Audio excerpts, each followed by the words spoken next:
Mimicry artist ആണെന്ന് പറഞ്ഞു. വളരെ സന്തോഷം തോന്നി. ഒന്ന് രണ്ട് ശബ്ദം ഇമിറ്റേറ്റ് ചെയ്യാൻ പറഞ്ഞു.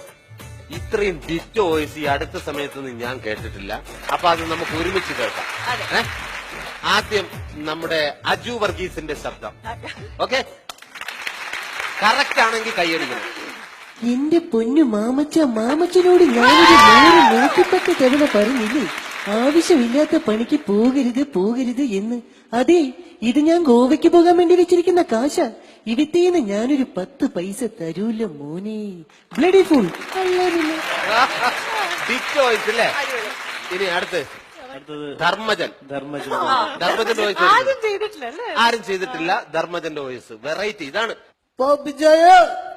അമ്മച്ചി പറഞ്ഞേ അപ്പച്ചനും ബാപ്പച്ചാന്റെ കണ്ടിക്കണ്ടില്ല കംപ്ലീറ്റ് ഞെത്തിക്കളെന്ന് തോന്നി. എന്റെ പൊന്നു മുകേഷ് ചേട്ടാ, എനിക്കൊന്ന് പിഷാരടിക്കണ്ടല്ല. ഈ പറഞ്ഞ പൊക്കവും കൊണ്ടിട്ട് മാത്രമേ ഉള്ളൂ, കുട്ടിയില്ല. മുകേഷ് ചേട്ടന്റെ കാര്യം അറിയോ? ഈ ഇരിക്കുന്ന ആൾക്കാരൊക്കെ കംപ്ലീറ്റ് എന്നെ ദൈവത്തെ പോലെയാണ് കാണുന്നത്. ഞാൻ കഴിഞ്ഞ ദിവസം അവര് ചെന്നപ്പോ അവര് പറയണേ, ദൈവമേ നീ പിന്നെ വന്നാന്ന്. ഇനി ആരെയാണ് വെറൈറ്റി? ഒരു സീരിയൽ താരമാണ്. സീരിയൽ താരം തട്ടിമുട്ടിയും എന്ന സീരിയലിലെ അർജുനേട്ടനെ അതിഗംഭീരമാക്കിയ നമ്മുടെ ജയേട്ടൻ. മോഹനവല്ലി അമ്മ അർജന്റീനയുടെ ഫ്ലെക്സിന്റെ താഴെ അമ്മയുടെ പടം വെക്കാന്ന് പറഞ്ഞമ്മ. നല്ലതല്ലേ അമ്മ? മോഹനവല്ലി അല്ലെങ്കിൽ വേണ്ട, അമ്മയാ നല്ലത്. അമ്മയുടെ നടപ്പ് കണ്ടോ, കന്നുകാലി വരുന്ന പോലെ. മോഹനവല്ലി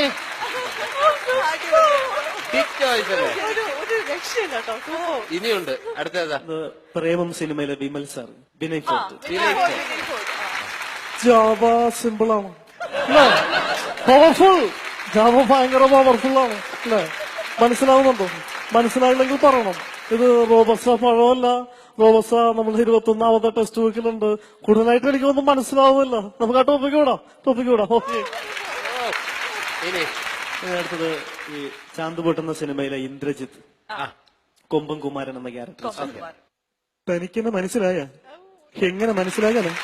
ഒരിക്കൽ തന്റെ പരാക്രമത്തിൽ ചത്തുപോയില്ലേ അതെന്റെ അച്ഛന്. തനിക്കറിയാവാ, അച്ഛൻ മരിച്ചാൽ പിന്നെ ഞങ്ങ പട്ടിണിയായിരുന്നു. പട്ടിണിയെന്ന് വെച്ച പട്ടിണി. അത് സഹിക്കാൻ പറ്റാതെ എന്റെ അമ്മ ഒരു വരത്തന്റെ കൂടെ പൊറുതിക്ക് പോയി. എന്നിട്ടും കുമാരനെ തുറവിട്ട് പോയില്ല. എന്തിനാണെന്നറിയാവാ? തന്റെ മുമ്പ് ഇതുപോലെ വന്നു നിൽക്കാൻ. വള്ളത്തേന്ന് മീൻമാരിയും തമ്മിൽ തല്ലി അങ്ങോട്ട് വളർന്നു. ഞാൻ അറിയാതെ എന്റെ കുറുമ്പ് അങ്ങോട്ട് വളർന്നു. ഇപ്പൊ നാട്ടുകാർ വിളിക്കുന്നത് കൊമ്പൻകുമാരാന്ന്. എന്നോട് കളിക്കുന്നതേ സൂക്ഷിച്ചൊക്കെ വേണം. ആ ചെല്ല്. ഇത്രയും ഡയലോഗ് ഇന്ദ്രജിത്തിന് പോലും കാണാതെ അറിയുമെന്ന് എനിക്കറിയില്ല. അടുത്തത് പിന്നെ കർഷക മന്ത്രാലയത്തിന്റെ പരസ്യം ചെയ്തിരുന്ന ഒരു കർഷക മന്ത്രാലയത്തിന്റെ പരസ്യം നമ്മൾ എല്ലാവരും കേട്ടിട്ടുണ്ട്. അദ്ദേഹം തന്നെയാണ് ശ്വാസകോശം സ്പോഞ്ച് പോലെയാണ്. ആ പരസ്യവും ഡബ് ചെയ്തിരിക്കുന്നത് നമ്മുടെ വാർത്ത വായിച്ചുകൊണ്ടിരുന്ന ഗോപൻ ചേട്ടനാണ് ആ ശബ്ദത്തിനുടമ. ആ പരസ്യം കേൾക്കുമ്പോൾ തന്നെ നമ്മൾ അറിയാതെ ചിരിക്കും. റെഡി? രാജു, ഈയിടെയായി നിന്നെ നെൽപ്പാടത്തേക്ക് കാണുന്നതേ ഇല്ലല്ലോ. ഗോപാല, കേന്ദ്ര സർക്കാർ കർഷകർക്കായി അണിയിച്ചൊരുക്കിയിരിക്കുന്ന കർഷക ബന്ധു കാർഡ് വാങ്ങിക്കുവാൻ പോയതാണു ഞാൻ. ഓഹോ, അങ്ങനെയോ? ഇതുകൊണ്ട് എന്താണ് പ്രയോജനം? ഗോപാല, ടോൾ ഫ്രീ നമ്പറായ 11047443 എന്ന നമ്പറിലേക്ക് ഡയൽ ചെയ്യൂ. ഇതെല്ലാം വലിയ ചിലവുള്ള കാര്യമല്ലേ? ഗോപാല, ഇത് തികച്ചും സൗജന്യമാണ്. അടിപൊളിയായിരുന്നു.